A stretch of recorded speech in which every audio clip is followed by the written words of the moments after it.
Isaías, capítulo 5, o poema da vinha. Eis que cantarei ao meu amado amigo o seu poema a respeito da sua vinha. O meu amigo teve uma vinha na encosta de uma bela e fértil colina. Ele cavou a terra com zelo, tirou as pedras e plantou as melhores videiras. Ergueu uma torre de sentinela e também construiu um tanque de prensar uvas. Ele tinha grande expectativa de colher uvas muito boas, mas as parreiras só produziram uvas bravas. Agora, pois, ó habitantes de Jerusalém e homens de Judá, julgai, rogo-vos entre mim e a minha vinha. Que mais se podia fazer ainda a minha vinha que eu não lhes tenha oferecido? E como esperando eu que desse uvas doces, veio a produzir uvas azedas. Agora, portanto, vos farei saber o que pretendo fazer à minha vinha. Derrubarei a sua cerca para que ela seja transformada em pasto, porém abaixo o seu muro a fim de que seja toda pisoteada. Farei dela um terreno baldio, não será podada nem capinada, espinheiros e ervas daninhas crescerão nela. Semelhantemente, ordenarei às nuvens que não mais derramem uma gota de chuva sobre ela. Pois a vinha de Yahvé, o Senhor dos Exércitos, é a nação de Israel. Os homens de Judá são a plantação que ele amava. Ele ansiava por justiça, mas houve apenas derramamento de sangue inocente. Esperava pela prática do direito, mas o que viu foi o povo clamando por socorro. Ais e maldição contra os maus. Ai dos que ajuntam casas e mais casas, dos que acrescentam um campo a outro até que não haja mais onde alguém possa erguer sua casa, e eles se tornem os senhores absolutos da terra. Eis que o Senhor dos Exércitos me falou claramente aos ouvidos. Em verdade, muitas casas ficarão desertas, até as mais amplas, bonitas e bem construídas serão abandonadas por seus moradores. Uma vinha de 10 alqueires só conseguirá produzir um pote de vinho. Um barril dos melhores sementes produzirá apenas uma arroba de trigo. Ai dos que se levantam cedo para embriagar-se e quando a noite cai ainda buscam se aquecer, embebedecendo-se ainda mais. Liras e harpas, tamborins, flautas e vinho há sempre em suas festas, contudo desprezam os grandes feitos de Yahvé, tampouco observam as poderosas obras das suas mãos. Portanto, o meu povo será levado cativo ao exílio por falta de sabedoria. Os seus nobres passarão fome e a multidão se secará de sede. Por esse motivo, Sheol, a sepultura, aumentou o seu apetite e escancara a sua boca. A morte levará para seu interior todo o esplendor da cidade e a sua riqueza, a agitação das pessoas do comércio e todos quanto nesse meio se divertiam. E assim as pessoas serão humilhadas e a humanidade se curvará aviltada. Mas Yahvé, o Senhor dos Exércitos, será exaltado em sua justiça. O Deus Santo demonstrará a sua santidade em sua retidão. Então ovelhas pastarão ali como em sua própria pastagem. Cordeiros e nômades se nutrirão dos campos e das ruínas dos ricos lá abandonados. Ai dos que se apegam à iniquidade, arrastando-a com as cordas do engano, e ao pecado com os tirantes de carroça. E ainda exclamam: que Deus apresse a realização da sua obra, a fim de que a possamos contemplar, que se cumpra o plano do Santíssimo de Israel, para que o conheçamos. Ai dos que usam o mal como sinônimo de bem e chamam o bem de mal, e que fazem das trevas luz e da luz trevas, do amargo doce e do doce fel. Ai dos que são sábios a seus próprios olhos e inteligentes na sua própria opinião. Ai dos que são valentes para beber muito vinho e mestres em misturar bebidas fortes, que absolvem o ímpio mediante suborno e negam a inocente a sua justiça. Por isso, como a chama devora a palha, como o feno se incendeia e se consome, do mesmo modo a sua raiz se reduzirá a mofo. A sua flor será carregada pelo vento como pó, porquanto rejeitaram os mandamentos de Yahvé, o Senhor dos exércitos, desprezaram a palavra do Santíssimo de Israel. A ira de Yahvé é o Senhor. Por esse motivo inflamou-se a ira de Yahvé contra o seu povo. Ele estendeu a sua mão e feriu toda a sua gente. Os montes tremeram e os seus cadáveres jazem no meio das ruas como lixo. Com tudo isso, não amainou a sua ira, a sua mão continua erguida. Deus convoca os invasores. Ele levanta a bandeira como sinal de convocação a uma nação distante e assobia chamando o povo dos confins da terra. Em seguida, partem rapidamente, eis que estão chegando. No meio deles não existe cansados, nem claudicantes, ninguém que desate o cinto dos seus lombos, ninguém que rompa a correia das sandálias. As suas flechas são aguçadas e todos os seus arcos retesados. Os cascos dos seus cavalos são duros como rocha. As rodas dos seus carros lembram um furacão. O rugido deles é como de um leão. Rugem como leões jovens e ferozes. Rosnam enquanto se apoderam da presa e a desmantelam, e não há quem consiga livrá-la deles. Naquele dia rugirão contra Judá, com um rugido semelhante ao do mar revolto. E se alguém olhar para a terra de Israel, verá trevas e angústias, até a luz do dia será obscurecida pelas nuvens escuras. Isaías capítulo 6. A visão e o chamado de Isaías. No ano em que faleceu o rei Uziahu, que é Uzias, eu vi o Eterno sentado sobre um trono alto e exaltado. A aba do seu manto preenchia todo o templo.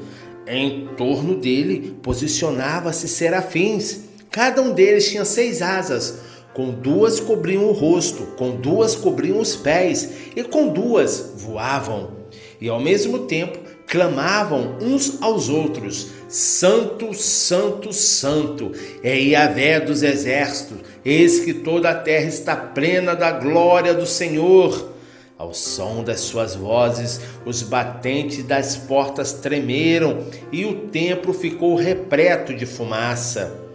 Então bradei eu: ai de mim, não tenho salvação, porquanto sou um homem de lábios impuros e vivo no meio de um povo de lábios impuros. E os meus olhos contemplaram o Rei, o Senhor dos exércitos. Imediatamente, um dos serafins voou até onde eu estava, trazendo uma brasa viva que havia tirado do altar com uma tenaz. Com ela, tocou a minha boca e declarou-me: vê, isto tocou os teus lábios, a tua culpa será removida e o teu pecado está perdoado. Em seguida ouvi a voz do Eterno que chamava: quem hei de enviar? Quem irá por nós? Ao que prontamente respondi: eis-me aqui, envia-me a mim. E ele me respondeu: vai e diz a esse povo: podeis ouvir constantemente, mas não haveis de compreender. Podeis ver e continuar a ver sempre, contudo jamais percebereis. Embota o coração desse povo, torna essa gente incapaz de escutar os teus ouvidos e tapa-lhes os olhos. Que essas pessoas não enxerguem com os olhos, não consigam ouvir mediante os ouvidos e não possam entender com o coração, a fim de que não recebam a conversão e se tornem sãos. Diante disso indaguei: até quando, ó Eterno? E ele me respondeu: até que as cidades estejam em ruínas e sem habitantes, até que as casas fiquem abandonadas e os campos estejam absolutamente destruídos, até que Yahvé remova para terra distante o seu povo e no seio da terra reine total solidão. E se na terra ficar 1/10 do povo, esse tornará a ser devastado. Contudo, assim como o terebinto, o olmo e o carvalho, quando são colocados abaixo, deixam apenas um pedaço do tronco no solo, assim a santa semente será o seu toco a brotar um novo começo. Isaías capítulo 7. Advertências contra Israel. Quando Acaz, filho de Jotão e neto de Uzias, era rei de Judá, o rei Rezim da Síria e o rei Peca, filho de Remalias, que governava Israel, resolveram atacar Jerusalém. Todavia, não conseguiram vencê-la. Um aviso foi enviado à casa de Davi de que Arã, a Síria, conseguiria uma aliança com Efraim. Essa notícia fez com que os corações de Acaz e de todo o seu povo se agitassem como as árvores da floresta agitam-se com um vento forte. Então disse Yahvé a Isaías: sai e parte ao encontro de Acaz, tu juntamente com o teu filho Sear-Jazube, que significa uns poucos voltarão. Encontrá-lo-ás no fim do aqueduto do açude superior, na estrada que vai para o campo do lavadeiro. Tu então lhes dirás: toma as tuas precauções, mas conserva a calma e não tenha medo, nem vacile o teu coração por causa do furor desses restos de lenhas fumegantes. Rezim a Síria, o filho de Remalias, porquanto a Síria, Efraim, o filho de Remalias, tem tramado a tua ruína, declarando: subamos contra Judá e provoquemos a cisão e a divisão em seu seio. Em nosso benefício estabeleçamos como rei sobre ele o filho de Tavarral, que é Tabel. Entretanto, assim dizia Yahvé o Senhor: eis que isso não ocorrerá nem virá a acontecer, pois a cabeça da Síria é Damasco e a cabeça de Damasco é Rezim. Em 65 anos, Efraim ficará muito devastado para ser um só povo. A cabeça de Efraim é Samaria, a cabeça de Samaria é o filho de Romalias. Se não o credes, não vos mantereis firmes. A promessa de Emanuel. Então Yahvé enviou ao rei Acaz essa outra mensagem: pede um sinal miraculoso a Yahvé, o teu Deus, seja das profundezas do Sheol, seja das mais elevadas alturas. Acaz, entretanto, respondeu: não pedirei nada, não colocarei Yahvé à prova. Então falou Isaías: ouvi vós, todos os descendentes da casa de Davi, parece-vos pouco o fadigares e provares a paciência dos homens? Agora quereis também abusar da paciência do meu Deus? Pois sabeis que o Eterno, o Senhor, Ele mesmo vos dará um sinal. Eis que a virgem ficará grávida e dará à luz um filho, e o nome dele será Emanuel, Deus conosco. Ele se alimentará de coalhada e de mel, até chegar à idade que saiba rejeitar o erro e escolher fazer o que é certo. Todavia, antes que o menino aprenda a rejeitar o mal e escolher o bem, a terra dos dois reis que você teme ficará deserta. E Yahvé trará o rei da Assíria sobre ti, sobre o teu povo e sobre a casa de teu pai. Serão dias como nunca houve desde que Efraim se apartou de Judá.